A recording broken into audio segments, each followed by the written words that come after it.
This morning, before votes on the floor of the House of Representatives in Washington, D.C., I drove out to a facility in Virginia. It was about an hour's drive from the Capitol to visit a facility that is housing children who have been separated from their parents at the border.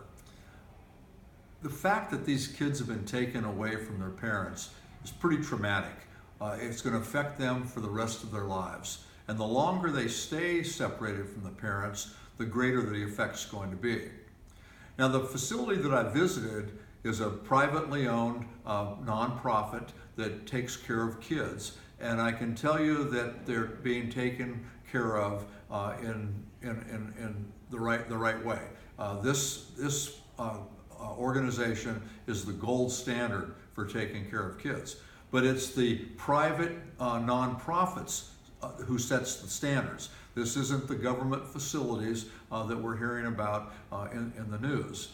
The places that we're hearing about in the news are very heart-wrenching. They're concrete slab buildings. The children are made to sleep on the floor, on the concrete floor. They're given a Mylar blanket, but there's no insulation between their body and the concrete floor. The lights are on 24/7, so there's no possible way that someone can get a good night's sleep. And it's all exacerbated by the fact that they're separated from their parents. So it's a terrible situation. And while the facility that I visited has higher standards, those kids are still separated from their parents. And that's wrong. We need to figure out how to do this right. We can secure our borders, we can improve our immigration system, and we can do it in a humane way, in a moral way.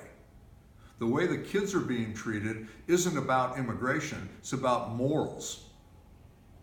We need to get this right.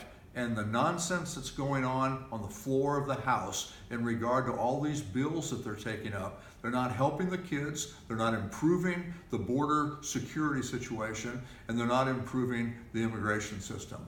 We need comprehensive immigration reform, and we need to make sure these kids are reunited with their folks as soon as we possibly can.